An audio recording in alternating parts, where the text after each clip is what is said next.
The child's lungs collapsed in an instant, his tiny hands clawing at the air as if he could grasp the oxygen that wasn't there. And just like that, another life was sold to the highest bidder.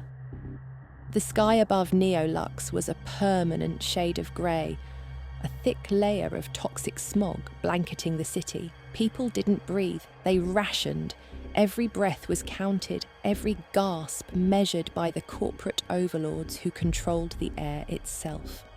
Mason Vance had seen it happen too many times, children collapsing in the streets, mothers offering their bodies for a few more inhalations, rebels hanged publicly as an example. The world had become a grotesque auction, and oxygen was the only currency that mattered. The rich lived in towering skyscrapers fitted with private purification systems. The poor scavenged for stolen air cartridges running from the enforcers of AEROCORP, the monopoly that had turned respiration into revenue. The city was divided into oxygen zones. Gold zones were reserved for the ultra-wealthy, where the air was crisp, pure, and unlimited. The blue zones were for the middle class, where oxygen was still rationed, but at least accessible.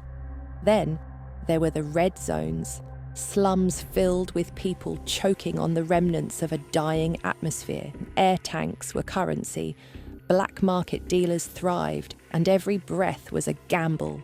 Mason had spent years fighting in the shadows, hacking oxygen pipelines, disrupting shipments, and smuggling air to the desperate.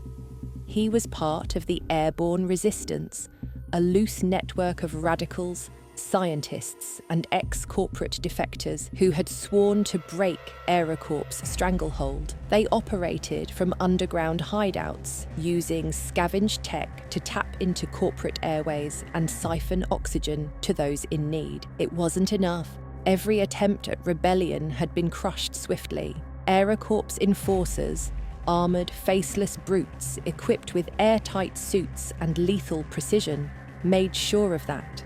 The last leader of the airborne resistance had been publicly executed, suffocated on live broadcast as a warning to all.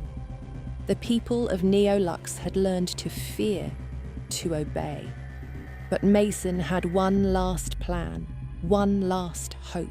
A whispered rumour had reached his ears from a dying engineer who had once worked deep inside AEROCORP's research division. A hidden supply of pure oxygen, self-sustaining, untraceable. If it existed, it could bring the entire system crashing down. It could mean freedom. If it wasn't a trap, the lead had come from a dying engineer. With his last breath, he whispered coordinates. Deep within the wastelands where no one dared venture, a place beyond the corporate reach, where oxygen was abundant and untouched, a legend, a lie, or a miracle. Mason followed the coordinates for days, navigating treacherous terrain, avoiding roving corporate patrols, and surviving on rationed air canisters. The wastelands were a graveyard of forgotten technology and scavenged ruins, where outlaws and exiles made their homes in underground bunkers, surviving on scraps. The deeper Mason ventured, the thinner the air became, forcing him to rely entirely on his last reserves. At last, he reached the ruins of an abandoned research facility, its walls covered in the faded insignia of a pre-collapse scientific division. The place had been wiped from records, erased from maps, intentionally hidden. Inside, dust-covered consoles flickered weakly with dormant power. It was there, beneath layers of secrecy and decay, that he found it. A self-sustaining oxygen generator pumping pure air into the dead world around it. The machine was unlike anything he had ever seen, its design sleek, its mechanisms still functioning despite decades of neglect. He stepped closer, feeling the cool, crisp air emanating from it, a stark contrast to the suffocating world outside. If this could be replicated, humanity would no longer be enslaved. Then he heard them.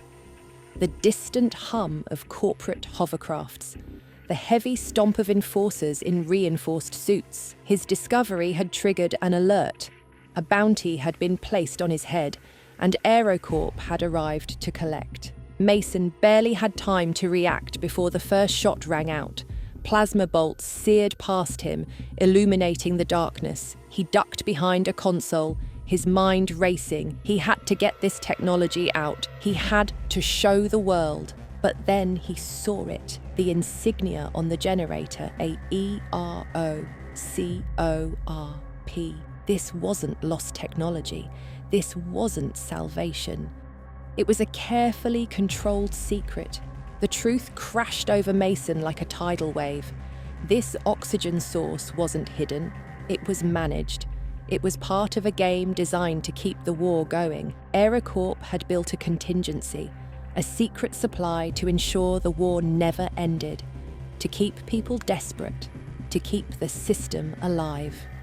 His fingers hovered over the console. With one command, he could broadcast the truth to every screen in the city. The riots would begin within minutes. The corporations would retaliate. Millions would die, or he could walk away. Let the war continue. Keep fighting in the shadows, keeping hope alive rather than igniting total destruction. He hesitated. The weight of a civilization rested on his choice. Then, footsteps pounded closer, voices barking orders.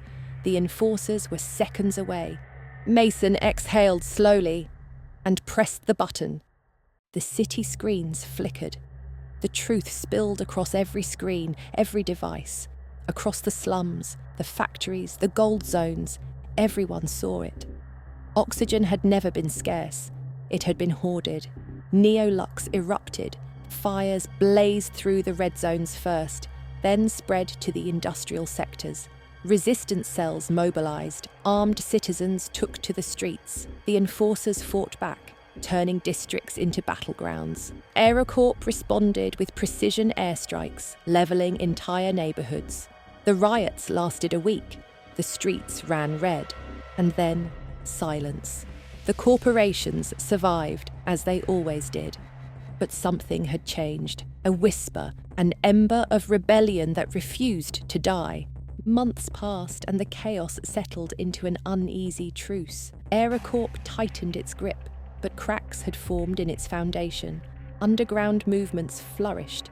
Oxygen smugglers became folk heroes, and whispers of the oxygen wars spread like wildfire. Mason was never seen again. Some say he died in the chaos. Others claim he lived in the wastelands, breathing freely, waiting for the day the rebellion would rise again. Some even whispered that he had sabotaged AEROCORP's last failsafes before vanishing, and somewhere, beneath the ruins, the generator kept running, a beacon of defiance against the machine of control.